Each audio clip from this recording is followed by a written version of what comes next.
Graves to play it in. The Orange playing man-to-man defense. Graves looking, played into Heinrich, spins on the left side, fading away, firing, three-pointer. It's over! It's over! The Orange have won it! Syracuse has won the national championship, and Jim Boeheim has found the final 4 seconds here in New Orleans. There's Freeman, there's Danton, and Syracuse, and the Orangemen are the champions of college basketball! This is the Upstate Hoops Podcast. Recorded live in the studios of FingerLakes1.com.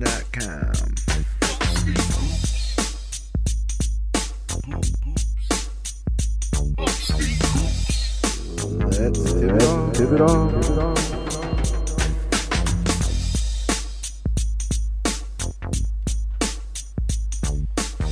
How's everybody doing out there tonight? It's Sunday, March 25th, 2012, and this is episode number 20, the season finale of the Upstate Hoops Podcast, sponsored by Madej, Miris, and Ricky. I'm your host, Jim Sinacropi, alongside my co-host, Matt Verkey. We got Brad Connor on the phone via Cincinnati, and we're going to do a little Sweet 16 Elite 8 recap, a look ahead to the Final Four, which unfortunately is not going to include the Orange, and we're going to talk at length about what went wrong, about the season, as a whole, look ahead to next year, and we'll probably have some trivia. But, welcome, Verk. How you doing? Jim. Good. Doing all right. Brad, via telephone, how's it going?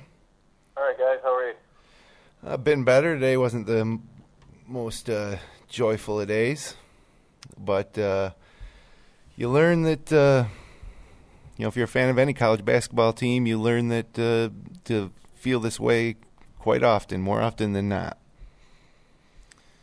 So, it wasn't disappointing after such a stellar season, one of the best in school history, and looked great against Wisconsin. Thought played okay against Ohio State. Lost that game 77-70, and that's where the Orange's season ends.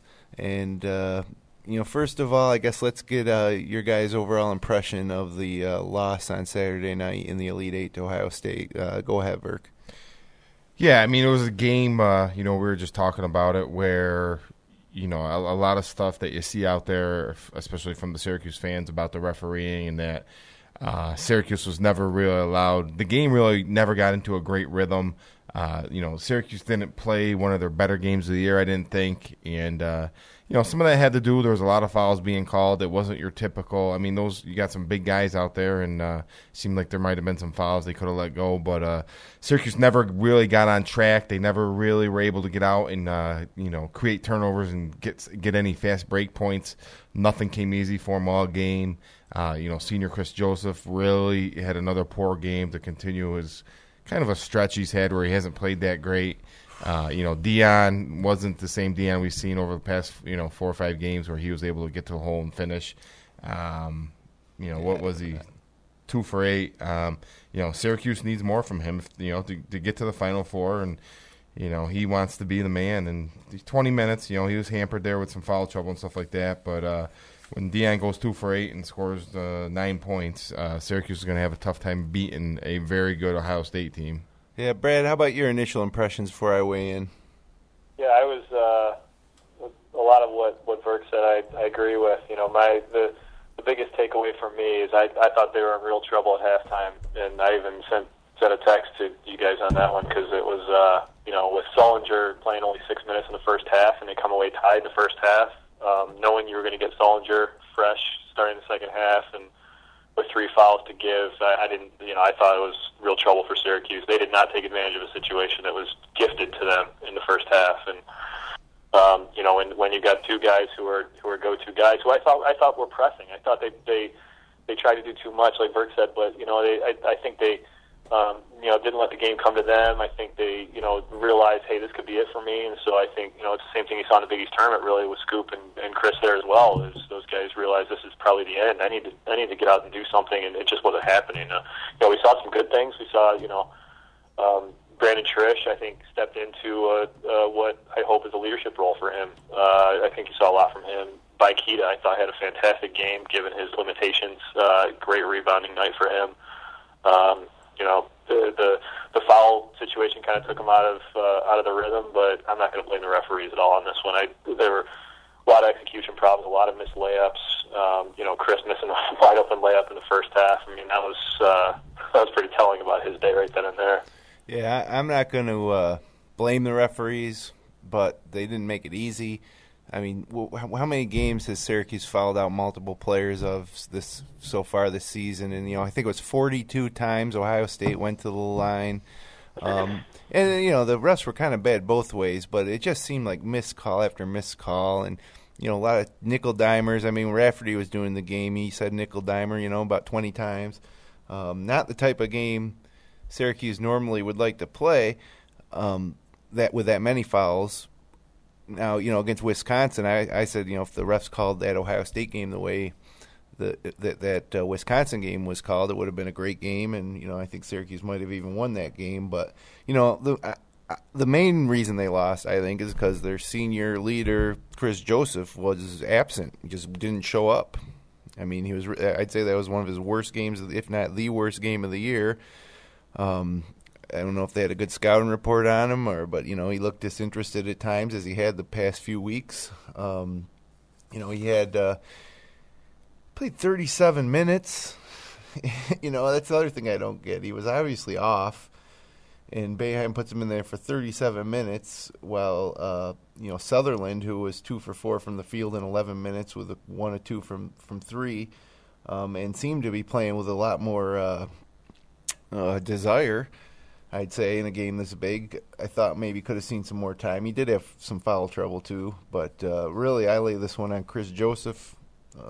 They said it before too that this team was going to go as far as Scoop and Joseph took them. Well, I think that was true because Chris Joseph didn't even show up. Yeah, it's kind of amazing to me, not to harp on Chris Joseph, but, he plays 35-plus minutes a game, and he only manages 2 rebounds against Wisconsin, 2 against Ohio State.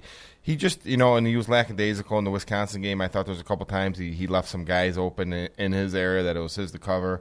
Ohio State, he just isn't that tough go-to, when you need a big rebound or steal or something like that. Or a free throw at the end of the Wisconsin game. Yeah,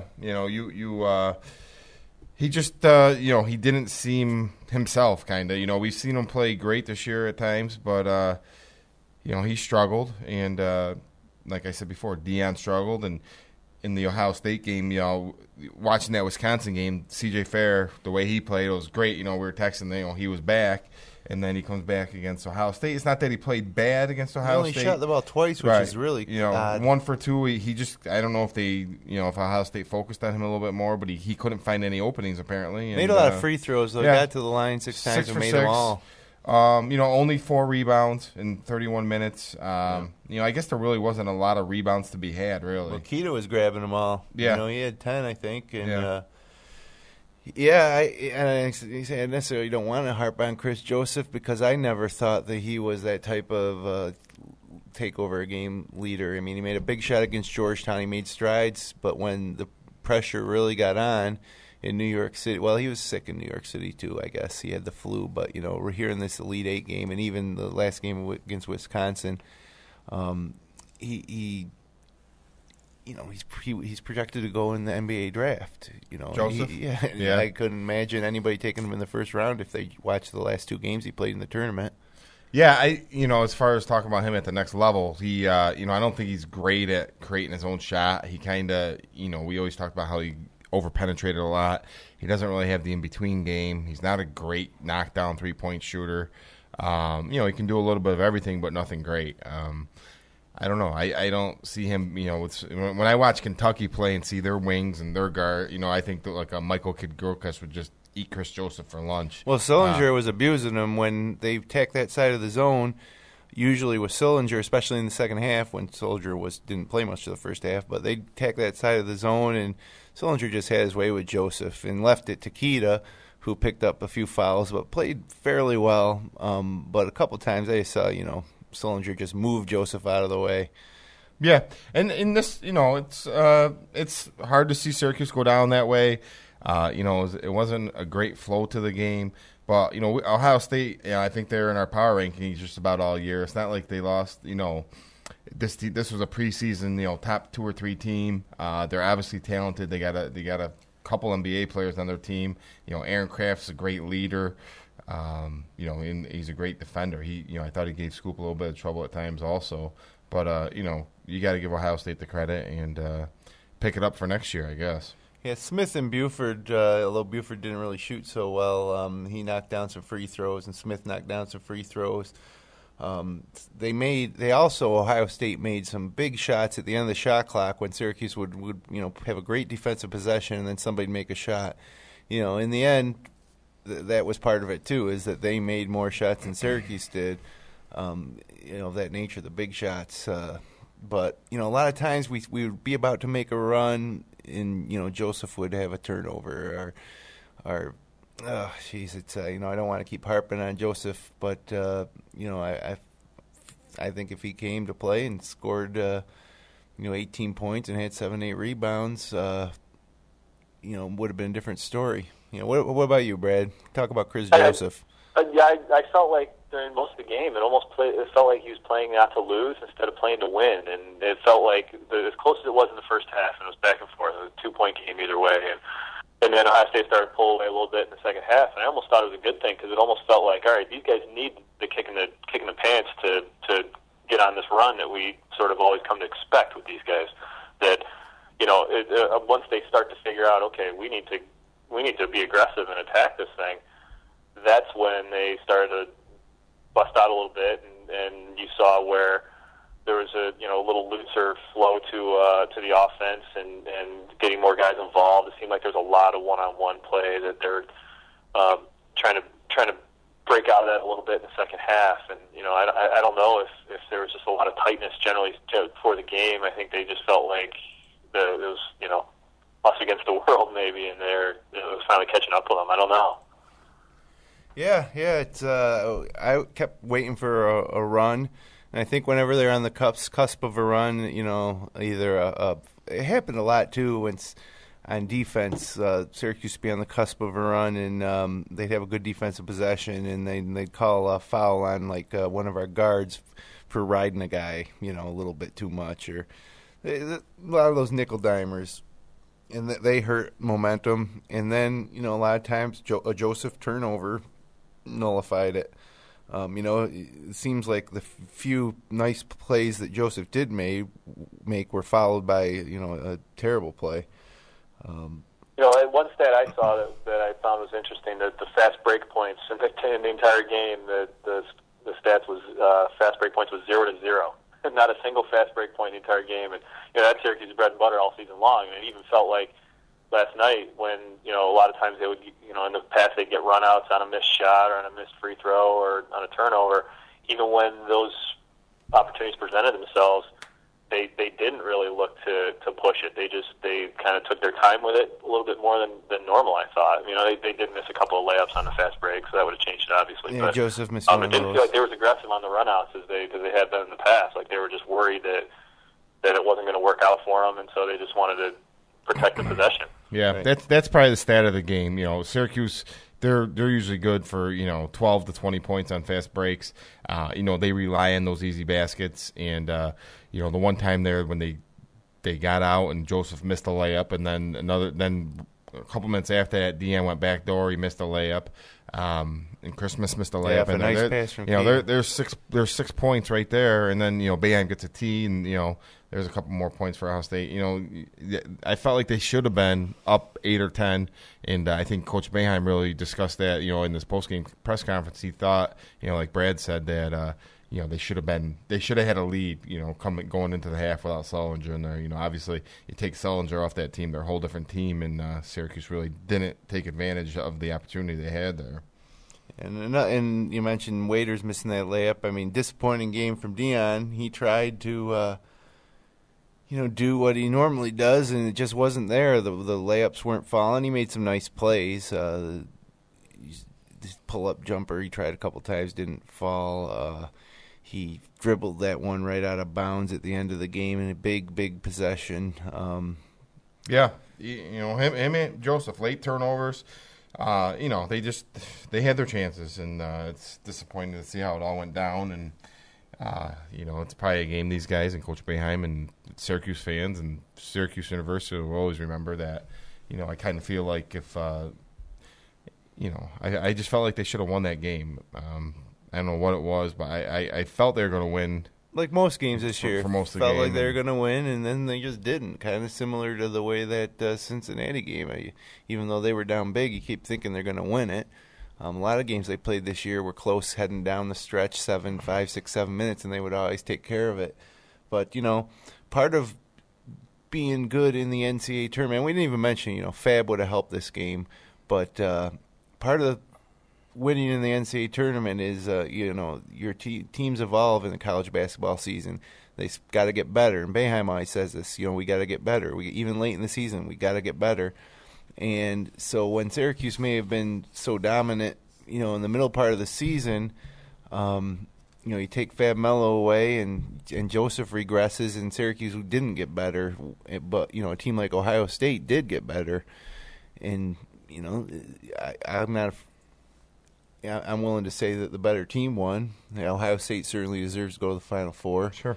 But like you said, I can see, and if they played that game 5 more times, Syracuse winning 3 or 4 of those games, but not Saturday night. Yeah. I like that Ohio State team. I mean, for the way they match up. I mean, they're a great college basketball team. They've got exactly what you want at all 5 spots on the floor. Now, I don't think they're as deep as some teams, but as far as how to construct a college basketball team, I think that's as good as you can do. Now, that said, they probably don't stack up with Kentucky, but even at even strength, even if they had Fab, I still think that's as tough a matchup as Syracuse could have encountered, just because they've got size, they've got strength, and then they've got great quick guards and guys who can shoot the ball. I think that's it was going to be a tough matchup either way. Yeah, and just looking at the stats here, I guess the other thing, it's not like Ohio State blew up. They didn't have some guy go crazy. I mean, Ohio State didn't shoot the ball that great. They were 41% from the floor. They were 4 for 13 from the three-point line, and Syracuse was pretty much exactly the same. They were 41.5% from the field and 6 for 16 from the three-point line. Not terrible, 6 for 16. It's kind of been an Achilles for Syracuse all year is their three-point shooting, but hey, they've done a lot worse than 37%, and the biggest difference is at the free throw line. Ohio State got there a bunch, and they made a bunch, and that's the difference of the game. 31 of 42, and Syracuse goes 20 for 25. I mean, 42 free throws. 17 more points in free throws. That's why, we want to say, and again, it's skewed a little bit because Syracuse fouled at the end. Right. So, but if let's say, before the end game fouling, Ohio State probably had, 7, 8 more points on free throws than Syracuse did, and had about 10 more attempts. And, I don't know. I just that's hard to overcome. It's a war of attrition too. Especially change the way that I think Boeheim had to play his lineup, especially in the center position, although Keita responded and played well, but both those guys were in foul trouble, Keita and Christmas. And then you have Sutherland foul out when you could have used his firepower at the very end of the game, and a terrible, terrible call where Trish hit the guy in the head and got him on the arm, and then Sutherland comes late and they call the foul on Sutherland, which was his 5th. So he sat down. It was a missed call. The call should have gone on Trish. That was pretty obvious. So little things like that are annoying. You don't wish you didn't have to deal with them in a game of this magnitude. You'd think that the rest wouldn't call things so tight. But yeah, Syracuse averages 15 fouls a game. They had 29 called against them. And Ohio State averages 16, and they had 20 called against them. It just seems like, just looking at those stats, that the refs had a quick whistle. Not really sure why or where that came from. Usually at this point in the year, they kind of let them play a little bit. But, they didn't, and Syracuse needed to adjust, and they didn't do a great job of that. And so now they're coming back home. Yeah. I mean, it was both ways, though. I mean, that second foul on Solinger, he didn't touch him. And he gets Wissy sort of swiped at it and just swiped at air, and got the fall on Trish, I think it was, and he sat for 14 minutes because of it, and that was garbage. So if I'm an Ohio State fan, I'm saying the exact same thing. Then Sullinger comes back in the second half and starts getting winded. I didn't really understand that. He was like, he was kind of, although he didn't really affect his play, but the commentators, Lundqvist and Rafferty, were commenting on how he was kind of, looked like he was tired. But very big guy.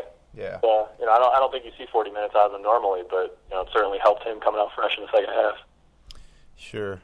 Well, listen, we're going to shift gears a little bit and talk about our sponsors. Then we're going to talk about some questions, maybe some end-of-year questions for Syracuse. Brad's got some trivia. We're going to preview the Final Four, and then we're going to put a nice ribbon on this and call it a season after 20 episodes.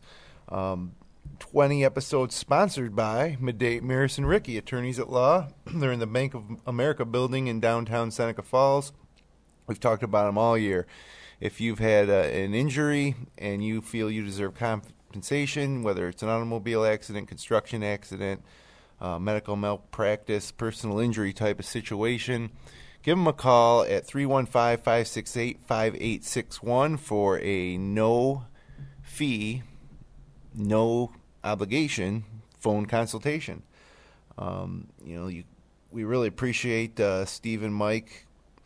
Yeah, I'd like to thank those guys. Obviously, they've been big supporters all year. They helped us out with our live webcasts of the high school games, and anything we needed all year from them, they've been there for us, backing us, and they are great guys. They're great lawyers, and anything you need for anything, if you need an attorney or anything like that, those guys can take care of you. Yeah, that's 315-568-5861. Midday, Maris, and Ricky, 315-568-5861. Fine sponsors of Season 1 of the Upstate Hoops podcast.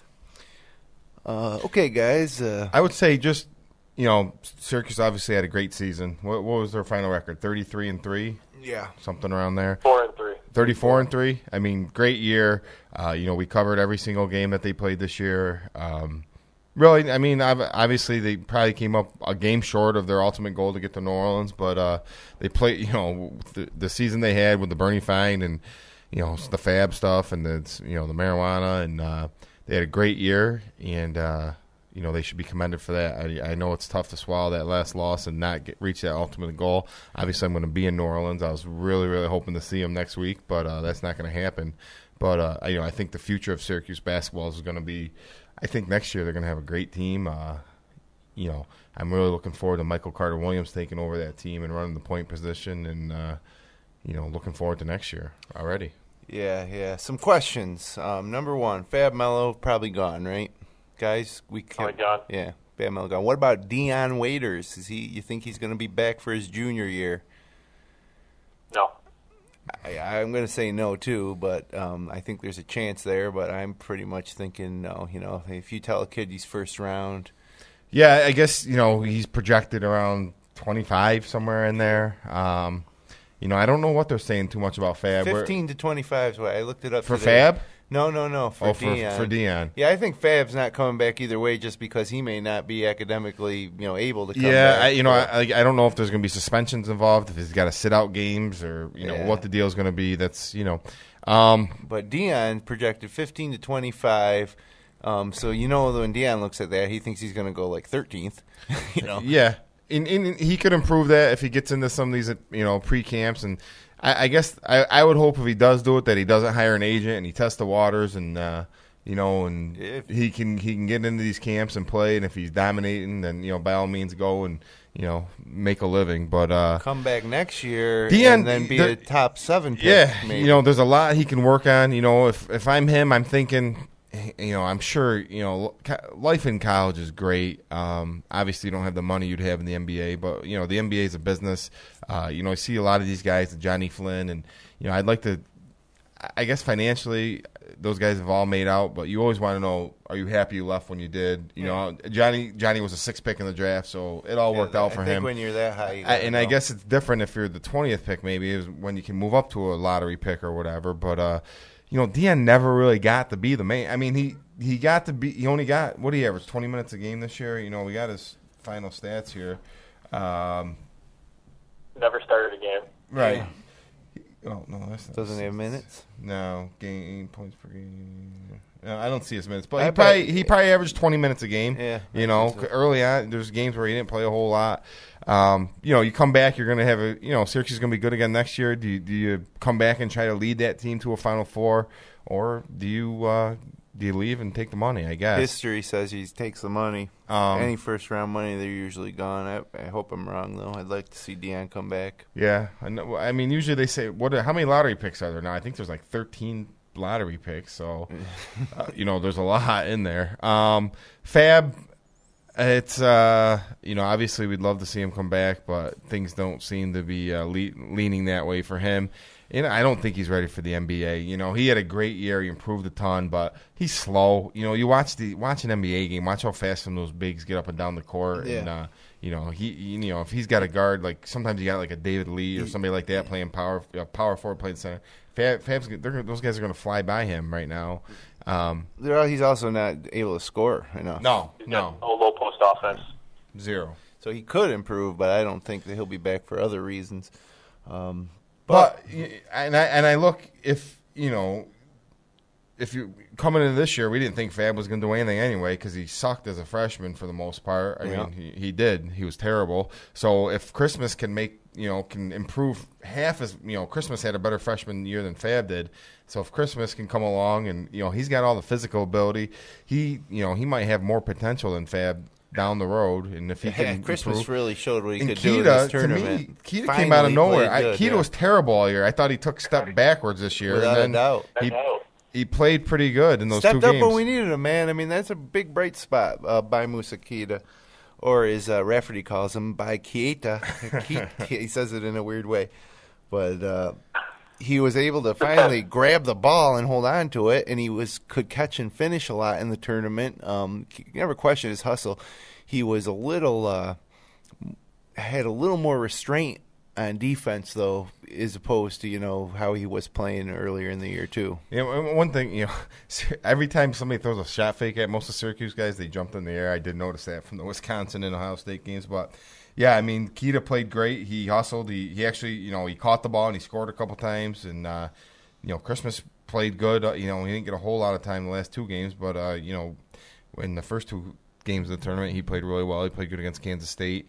There's a lot of potential there. And, but, just looking at a possible starting lineup next year, even if it's, Michael Carter, worst case scenario, you're replacing Scoop, Deion, Fab, and Chris Joseph. I mean, that's a lot to lose, but Syracuse had, you take Chris Joseph out and you put in Sutherland. I don't mind that at all, really. I think Sutherland made big improvements this year, and I think Sutherland can be a better rebounder, a better defender.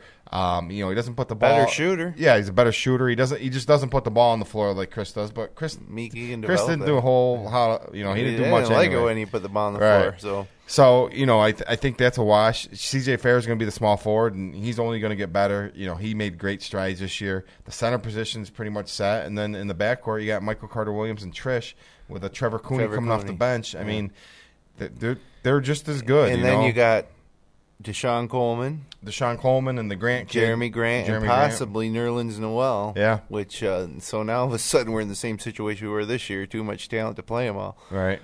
Which is fine. And I'm not sold on Coleman where he's going to fit in with Syracuse. Have you seen him much, Brad? I've read about him a bit. I mean, he's huge. He's 6'8", 280. I mean, for him, he's going to have the same problem Fab had last year, where he can't get up and down the floor more than 5 or 6 times. He's got to come out, unless he probably loses 40 pounds. Right, and it's the same thing as some of these other I mean, Syracuse, the 4-man's got to be like a wing, like a Joseph or a Fair or something. Somebody who can spread the floor. Big, it's got to be like a Derek Coleman or a Hakeem Warwick. Yeah, and Coleman played the center of the zone a lot too. But when Coleman's got to go out to the wing and guard these guys, he's going to be at a disadvantage. Obviously, it was when Christmas tried to play the 4. He's not a 4, and that's why I don't know. Coleman's 6'8". Is he a 5? Is he a 4? He can step out and shoot the ball. We see a lot of him because he played here at JD, and they actually this first year he didn't win a state championship in 4 years for the school, but. He's a great talent, and it will be interesting to see where he fits in. Then Jeremy Grant is the son of either Horace or Harvey Grant, from the NBA, and he's a very highly rated high school player who, he might be the one next year who sees a lot of time. You Yeah. know, he seems very athletic. He's making great strides in high school. He's had some great games. His high school team was ranked in the top 2 or 3 nationally. So, and the thing I'm looking forward most to is Michael Carter-Williams. Me too. Taking over the reins. Finally getting to see him play. Watch Boeheim not start him. He'll go with Trish and Cooney. Here's the thing I see. I almost am of the opinion I'd rather not see Deion come back, and the reason why is then it puts Carter Williams further down on the depth chart for one, and for two, I feel like Deion would use next season as an NBA tryout. Right. Be less inclined to make almost like I just have this Deshaun Williams sense about him if he's around for another year, that get him out of the picture, put Carter Williams. Carter Williams is a pass first point guard, and that's what this team needs with as much talent as he got around him. I think if you get Carter Williams at the 1, Trish at the 2, who's looking for a shot, but he's also going to put the ball on the floor and create. CJ's got to get bigger in order to take the pounding. I think that's one problem we saw this year, but I'm confident that he will. And then, Sutherland, Christmas, Keita. What do you do, I think though? you can put a good team around, but you got Carter Williams as the engine that drives it. He's he'll be like an Aaron Kraft that we saw yesterday, where he's really a guy that just gets everybody in the right spots and puts the ball in the right, He's right also position. 6'6", he doesn't look for a shot. Carter Williams. Put Deion in there, I'm not sure you're going to see the same results. Yeah, but you know what? If Deion's not there, who are the guards on the roster? 3: Cooney, Trish, and Carter Williams. That's it. That's only 3 guards on the roster. The guys coming in aren't guards. So that's. They had 3 guards in the roster in this tournament. Well, I know he did play with just 3. Yeah.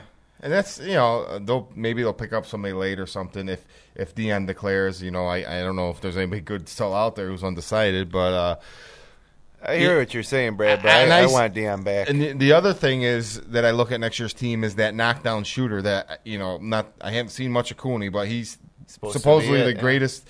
They've said he's the best shooter that Syracuse University has ever recruited, and if that's the case, that's quite a statement. And he could be the guy who when these guys are penetrating and kicking it out, that when he's wide open, it's going in.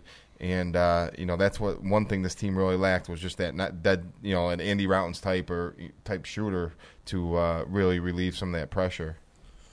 It was funny in that Wisconsin game when that little white guard hit the corner 3. He released that ball and he started running down court. He was 100% sure that was going in. And so was I. As soon as he released it, I didn't even watch it. I just looked away because you knew it was going in, and that's the kind of shooter I hope Cooney ends up being. Yeah, and he's big too. He's bigger. He's a couple inches. He's got a couple inches on McNamara. I watched them stand next to each other in some pregame warm-up stuff. The kid, hopefully he's turns out to be what everybody says he is. Yeah, I think Cooney is everything from what I've heard. What he's been doing in practice this year is everything that he's built up to be. So that should be a pleasant surprise, especially coming in as a freshman with a year, redshirt freshman with a year of team experience there. So I'm guess we'll know about Deion within a few weeks. He'll say one way or another whether he's hired an agent or not. We'll have to wait and see. But yeah, I see. We were talking. Austin Rivers declared. Guys are already starting to declare. Michael Kidd Gilchrist said he's going pro. Austin Rivers. Yeah, Austin Rivers, and so guys are going to start coming out, and it's always interesting to see. And then there's the whole thing whether they hire an agent or not, and all that stuff. But we'll see. Well, it's I'm sure Syracuse and the program wants to know what these guys are going to do as soon as possible, so they can plan accordingly. I want to know what Nerlens Noel is going to do because this guy's supposedly the greatest shot blocker that ever lived, and we'll take him. He's certainly a one and done guy though, which makes me think he'll go to Kentucky, but because that's where the one and dones usually go. Of course, he could come to Syracuse and Boeheim will start him and then sit him, and he'll end up being here for 4 years. Oh well. So hey, let's shift gears again, Brad. How about some trivia to lighten the mood in here? I feel pretty depressed about this whole weekend. I'm not sure the trivia will make you feel any better, but we can hit you up with It's some. going to be a trivia about all the time Syracuse has exited the tournament. No, we hit that one last week, I think. Okay. Let's talk about some Final Four trivia with the Final Four coming up. And need you guys to tell me, first of all, who has the record for most points in a single Final Four game? Bill Walton? No, he's third on the list. Yeah. Oh, it was I want to say it was a Houston guy. I'll give you a hint. It was a long time ago. Oh, shit. Ooh, Bill Russell? Wilt Chamberlain? Wilt Chamberlain, maybe? Chamberlain for San Francisco. No, that's Bill Russell, no. San Oh, Francisco. Chamberlain's Kansas. Oh, yeah, of course. I'm going to say Chamberlain. Bill Russell was San Francisco. And no, neither. Huh. Pistol Pete. Pistol Pete Maverick. Good guess, but I'm wondering if his team ever even made the tournament back then. No, I don't, his name's not on this list. Pistol. How about like Oscar Robinson or? Big O is ranked Cincinnati. or 7th on this list. Okay. What year? It was 1965. Jesus. A That's third place game. so. Oh, in the old third place game, huh? Yeah. 1965. Who would have been I have no playing idea. back then? John Barry. Was he an NBA player? He was a great NBA player for a long time. Earl of Pearl Monroe. And then went on to an even more famous career afterwards. Well, it should be an easy hint. What form where an NBA player went into a bigger career, like in Hollywood or something like that? Or... Bill Bradley?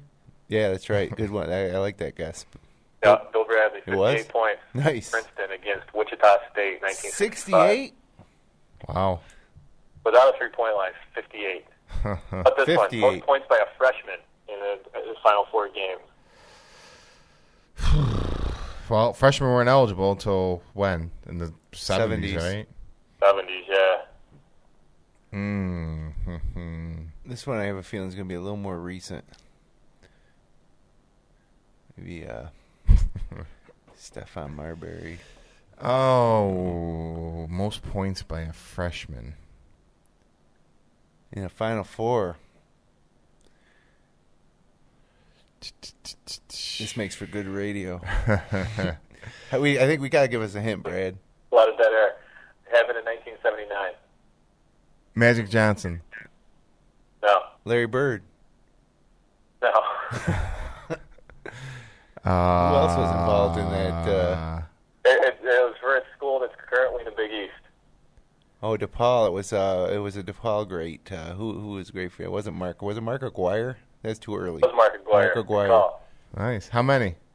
34. Second place is one you should have guessed already. Derek Coleman? Oh. Craig Forth? I should have guessed all right. Michael Jordan. Carmelo No. Anthony. Carmelo. Oh, geez, you're right. He should have definitely guessed that. What do he have? He had 33 against Texas. Okay. Come on. Yeah. Could have used And then, Carmelo Saturday Curtis night. Dawson is on that list. Patrick Ewing's on that list. Couple of performances. Gene Banks from Duke back in the 70s. Greg Oden had 25 in the finals. One year he was there for Right. Ohio State. All right, different question. Team record. What's the most points in a Final Four game by one team? In a Final Four game? Yep. UNLV ran one up on somebody. Duke. They scored. Yeah. They went over 100. That would be one of my guesses. Would be UNLV. I think that's where I'd have to go, too, because I can't really think of any other. That one ranks 8th on the list. They outscored Duke 103-73 in the finals. Ouch. Freddie Banks, Armin Gilliam, Gerald Patio. Craig Anthony, maybe? Well, Larry Johnson. Larry Johnson, yeah. Anderson Hunt. Jarvis Bass Knight. Yeah, the team was crazy. You're making your UNLV team's bad right now. Most points in a Final Four game. I can't think of any. Like Loyola Marymount was never there when they were scoring all those God, points. no. They made the grade 8 though that one year when didn't they, Brad?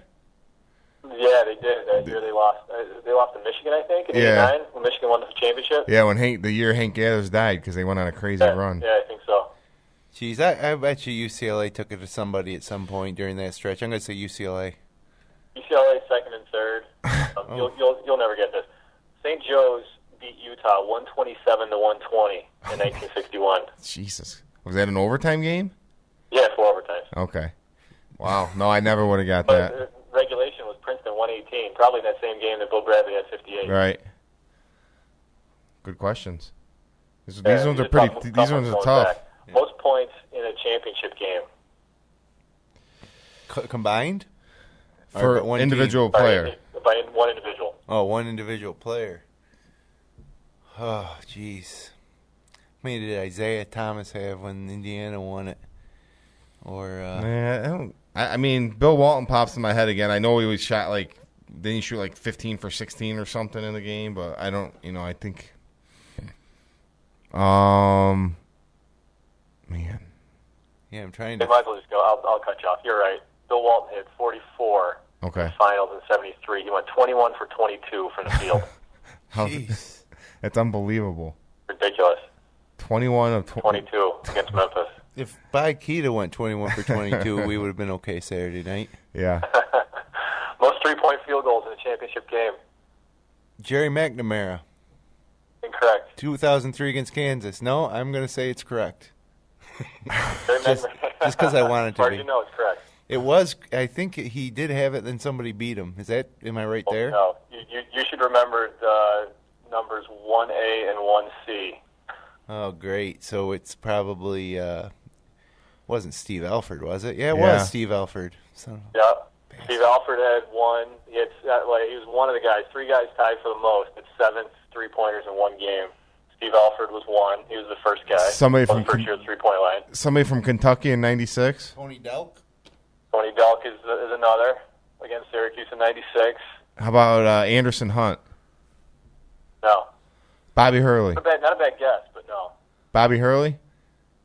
No. No, you mean J.J. Redick. It was in 1988. If you guys 88. So who was He's that? that one. That was the year after Syracuse went. That was the year after Syracuse lost to Indiana. Who came back in that 88 was following? won by not Michigan. Kansas was it Kansas? yeah, Kansas won that year. Oh, and they beat Oklahoma, right, in the Was final. it Mookie Blaylock? Not Mookie Blaylock, but that's the right team. Who else played on that team with Mookie? Stacey King, but I don't think he had, God rest his soul. You won't get it. No, until he's I not tell dead, you. is he? Dave I don't Seeger. know. Dave Seeger. Oh, yeah. my Who God. could forget Dave Seeger? No, Wayman Tisdale died, right? Not Stacey Yeah, King. Tisdale died. Stacey King lives. Yeah. So, McNamara is tied for, he's fourth, not even tied. So three guys have the 7, and McNamara's Right. got 6, and then 5 guys are tied with 5. I bet you he has the most in a half, right? He had all 6 in the first half, didn't he? Yeah, he did. Yeah. The sheet I have doesn't say how many by half. Right. That's probably true. We can go on and on. I got the whole record, the Final Four records in front of me. I can just do this all day long, but Let's do a couple more. yeah. This is fun. Let's see. How many overtime games has there been in Final Four history? Jesus. Jeez, that's almost In impossible. a championship game, rather. In a championship game. And this goes back all time, right? All time. 1944 was the first one. 10. That would be like I'm going to say 6. 6 would be right if it wasn't for Calipari having his Memphis team vacated. Answer is 7. Oh, see, I was counting that Memphis game. Yeah, the last one was 08, and then before that, Arizona, Kentucky, and in 97 was overtime. Michigan, Seton Hall, you guys remember that one? Yeah. 89. And then the rest are going back in the 60s. Right. Cincinnati, Loyola, Cincinnati, Ohio State, Utah, Dartmouth, and then 3 overtimes, Kansas and North Carolina. Wilt was on that team. Okay. I got a quick trivia question for you. How many Final Fours has John Calipari officially been to? The answer is none. Until one now. Last year, right? Last year's counted. No, didn't it? Kentucky lost in the. Oh, you're saying final Yeah, games? they made it. They beat Ohio State. Oh yeah, they did go to the Final Four last year. Well, how many months before last year's and this year's Final Fours vacated on Calipari? I'm gonna say 17 months. Yeah, Left to- Kentucky's. They're back for the second time in a row. Last year, UConn beat Kentucky in the Final Four. Yeah. And the other game was Butler and Duke. Butler beat VCU. Oh yeah, Duke was the year before. Right. Yeah, that's one thing about this year's Final Four. No, 4 big teams. Yeah, no Cinderella. It's gonna be pretty crazy, I think. Yep, would have been nice to be involved in that one, but got any more trivia, Brad? I'm looking for one where Syracuse actually has the record, but I can't find one. What's Boeheim's record in Sweet 16 Grade 8 games combined? We did this last week. It's like 5-14 or something. What's Rick Pitino's record in Sweet 16 games? 9-0. 10-0. 10-0. That's Rick unbelievable. Pitino's record against Billy Donovan. 7-0. 7-0. You know, just a little sidebar here. Looking back, when you get a little older and you follow something like college hoops for so long, you get these moments where you can appreciate something like Pitino and Donovan playing together. I can, vividly remember Providence, Syracuse in the Dome in '86 and seeing Rick Pitino. I was right by the rope at halftime when he was walking into the locker room. He blew some of his hair up. And and then to then see now 30 years later, or not 30, but 20, 25 years later, him coaching, Billy Donovan coaching, who was on that Providence team against Rick Pitino, and Rick Pitino's at Louisville, Billy Donovan's at Florida. In between that time, Pitino has been with the Knicks, the Celtics, Louisville.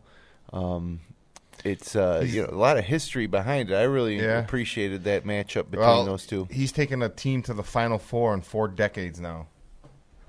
80s, 90s, 2000s, and and his first coaching job was as assistant to Boeheim. Yeah. So it's just crazy.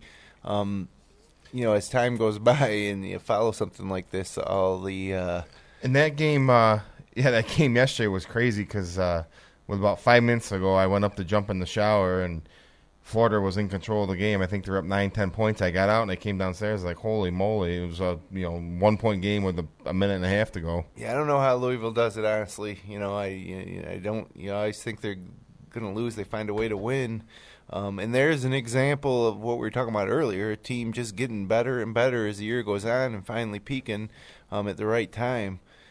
Because Big East tournament champs and heading to the Final Four, representing the Big East in a way that Syracuse wasn't able to, and Cincinnati and Marquette weren't able to. Almost every one of their guys is better from where they were 4 weeks ago when Syracuse beat them twice. Yeah. I think Bohannon, that guy, you could have made a case for him for most outstanding player in that region. Sure.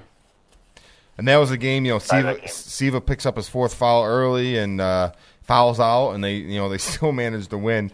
I couldn't believe when was it Smith that drove in? Russ Smith was great. Well, remember, was he the one who threw the ball away at the end though? And then Beal traveled. I was like, "What are you doing?" Smith, yeah. But Louisville's lucky that guy traveled. That could have been horrible. Yep, that's true. But yeah, guys like Russ Smith and Chris Smith and Georgie Dang has improved big time over the course of the year. I mean, I'm rooting for Louisville at this point, especially to beat Kentucky in the semis. That's going to be a tall order, though. But again, I've kind of felt that Louisville was. I felt that about Louisville. A lot of games they played in the last few weeks, and they keep winning games. I mean, I don't know how many in a row it's been now, but they've won at least 8 in a row. They won 4 to win the Big East tournament. The Dome, the last game of the season. Yeah, you're right. The last regular season game they lost to Syracuse, which is another frustrating thing. Looking at the Elite 8 and the Sweet 16, it's littered with teams that Syracuse beat this year. Multiple times. They beat Louisville twice, and Louisville's in the Final Four. Yeah, it's about matchups. I mean, Louisville. Syracuse had to play the best team they possibly could have every round, and Louisville got there and they get to play a 7 seed. And Florida's obviously playing a lot better than that, but sometimes that's just the way things fall. And Michigan State got knocked out, so Louisville didn't have to play them.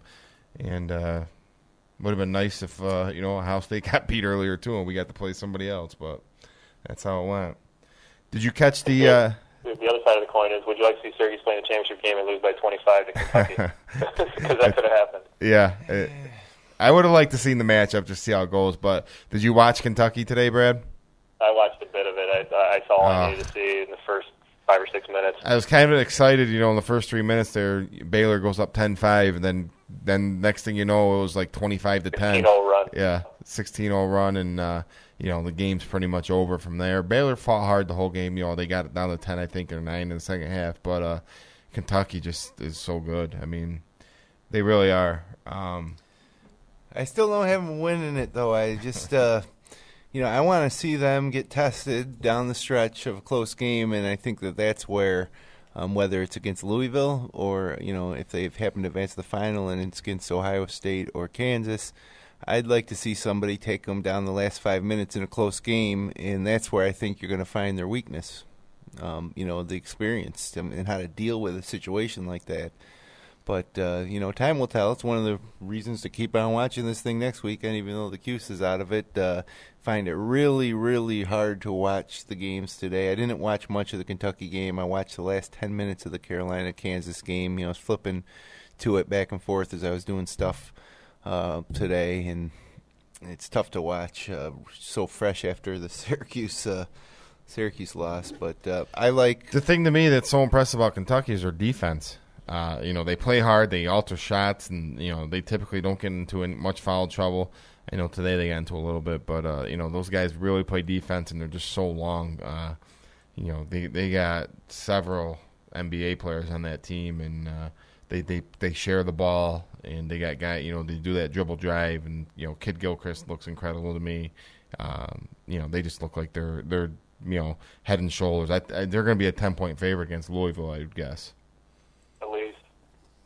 I mean, I think, you hit on it, Matt. They're a bunch of guys that take credit in their defense, take pride in their defense, where a lot of one-and-dones, they don't care. They're just there as a pass-through to get to the NBA, and how do I get myself, in the best position to be a lottery pick. These guys actually, you can tell they get bothered when someone scores on them. They are as efficient on defense as they are on offense, and that's I don't say what you will about Calipari. He's got those guys bought into it. It may be a unique situation for them, and the next group of one-and-dones may not be that way, but this team plays it hard at both ends. I don't think these guys, they know their studs, know their lottery picks. Kid Gilchrist, Davis, what's his face there? Ernest Jones. Yeah, Jones. Those guys are all lottery picks, and they don't have much to prove. And, they got some knockdown shooters, and the kid Whitcher comes off the bench and drills a couple threes, and John Lamb, Marquise Teague. I mean, they're just so deep and good, and should be interesting. I mean, that's gonna be a great game. The Kentucky Louisville rivalry. I'm sure it's gonna be crazy there. And then Ohio State, Kansas. All big programs are all gonna bring a bunch of people. I think North Carolina probably matches up. If they were to get to play Kentucky, they already played this year in Carolina, had them, right down to the end. But Carolina's got no point guard. No, and that kid played good today. Till the end for them. Yeah, he was Stillman White. He shot 1 for 5, but he had 2 turnovers and 7 assists. That's not too bad. And to me, North Carolina's problem was Harrison Barnes has played terrible the last couple of games. He's 5 for 4. Yeah, he's terrible. I don't know. He was terrible, and they should have been pounding the ball inside, and Barnes kept shooting away, and 5 for 14, 0 for 5 from the three-point line. You got Ty Zeller inside going 6 for 11. I think he should have probably got some more touches. He's coming off a 22 rebound, 20-point game. McAdoo played really well for them also. But, obviously missing Marshall was huge for them. You get a kid in there who hasn't played much all year. Was pretty much the difference in that game, I thought. But Kansas is good, and that. What do you think about Kansas Ohio State? I like Ohio State only because I think like Louisville, they're getting better and better and peaking now. The same can be said about Kansas, except Kansas kind of fell into a few things on their road to get into the Final Four. They had a real nice break against Purdue and getting by them, and then they got North Carolina without their starting point guard, and I don't think there's going to be any against Ohio State. There's going to be no excuses if they should win. That'll be a proving game for them. Sure. But I like Ohio State, and I like Louisville. You know, I think one benefit Louisville has is that they played Kentucky earlier this year. They got rolled, I think, in that game. That was early on in the season. Maybe back in December, Brad? They came back, yeah, and it ended up being a 10 or 12-point game, but they were down pretty good in that game most of the game, and they came back a little bit. But so they know what to expect. They're playing a lot better now than they were then.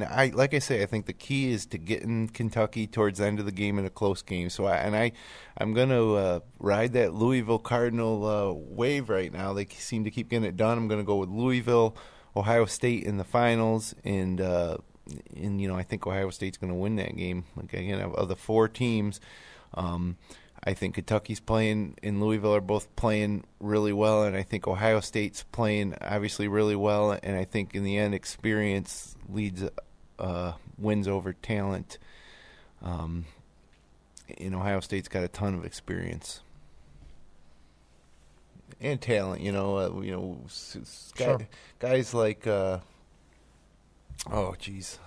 I'm trying to blank on names here after talking so long about it. For Ohio State?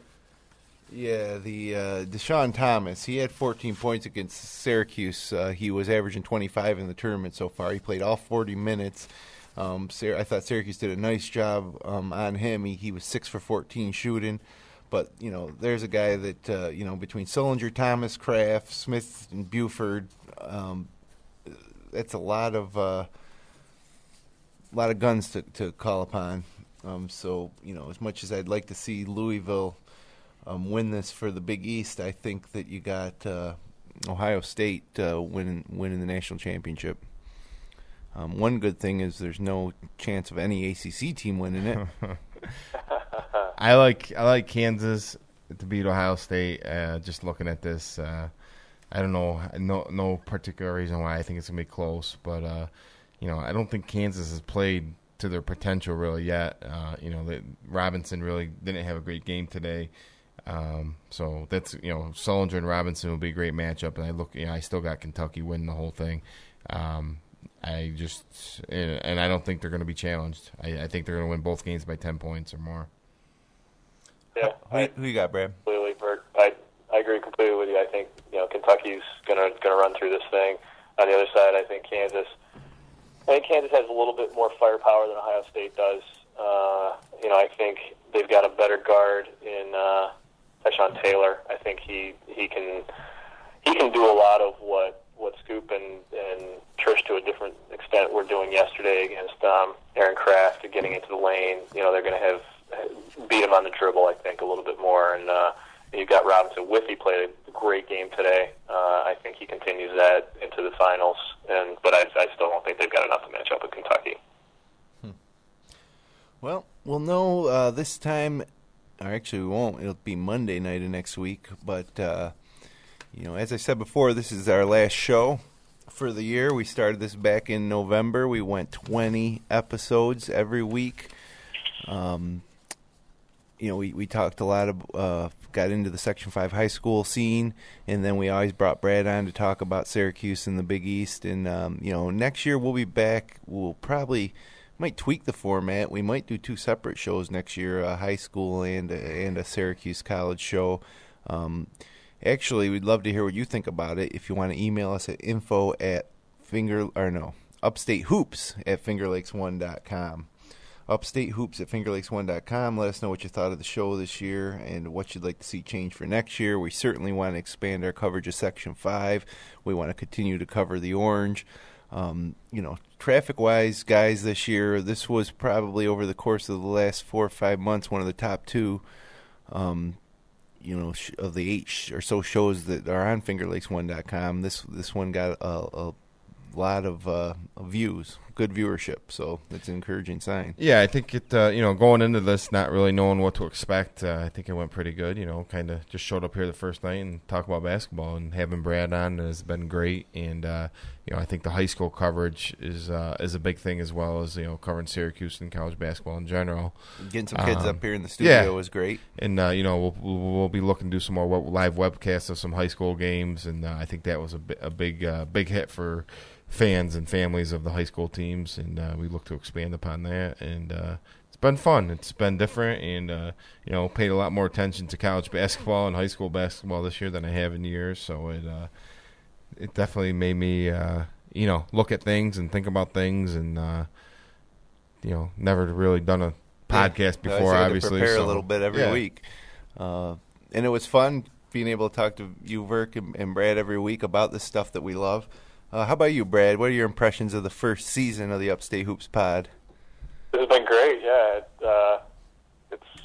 it helped to have a record-breaking year from Syracuse as far as people having interest in our show and what we're talking about. Because Syracuse was a 500 team, there probably would be a lot less interest in college basketball in general around those parts. And yep, absolutely. Hopefully I can bring a little bit different perspective to the Big East being in Cincinnati. And right now we got 3 Final Four teams that are within an hour and a half of where I live, and so this is a hotbed, and I'd like to bring a little bit of that flavor to you guys and some trivia that I tried to stump to come up with some better questions for you next year.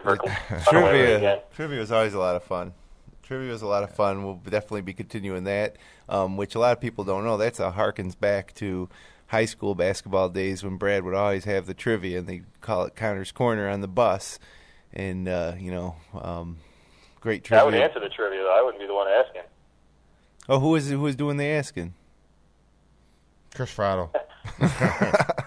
Mike Muldoon would bring the Trivial Pursuit Sports edition onto the bus. This was the second time Mike Muldoon was mentioned on a podcast on Finger Lakes One today. There was a music pod earlier this morning, and his name was brought up too. That I'm not a part of that show, but his name was brought up. That's kind of funny.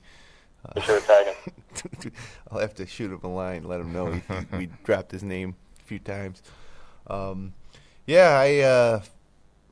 It's going to be a long summer. I don't know, Brad, if you want to maybe start a golf podcast.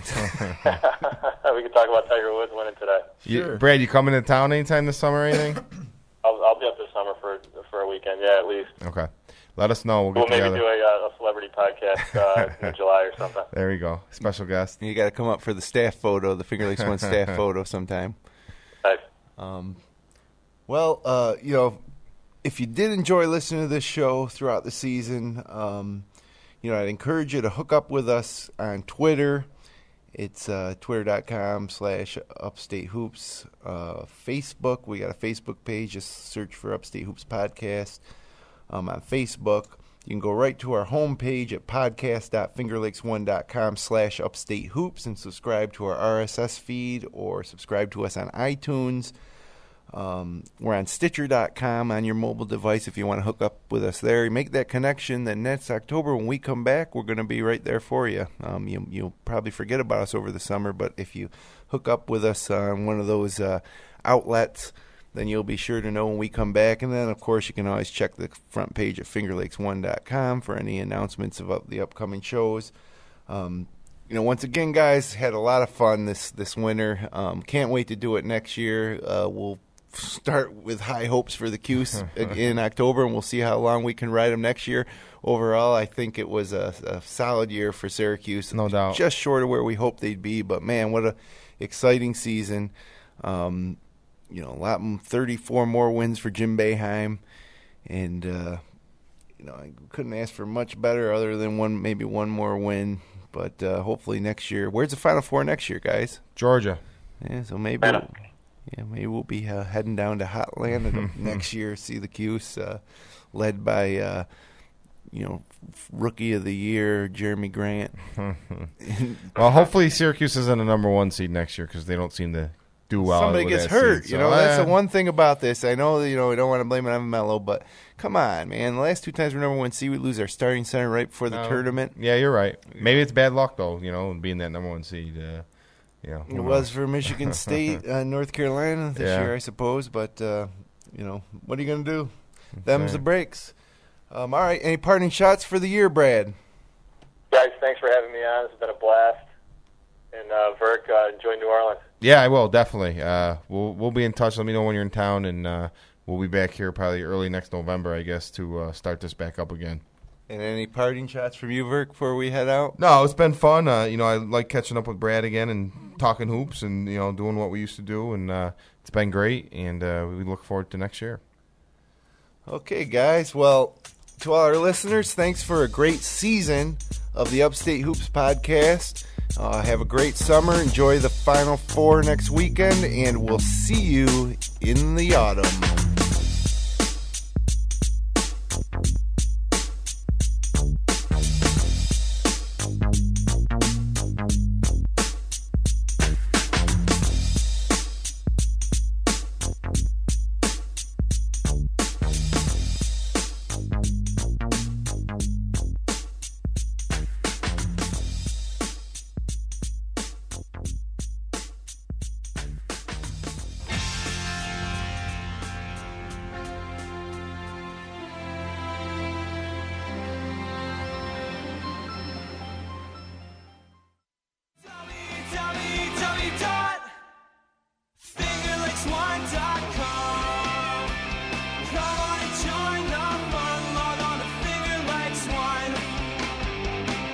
www.fingerlakes1.com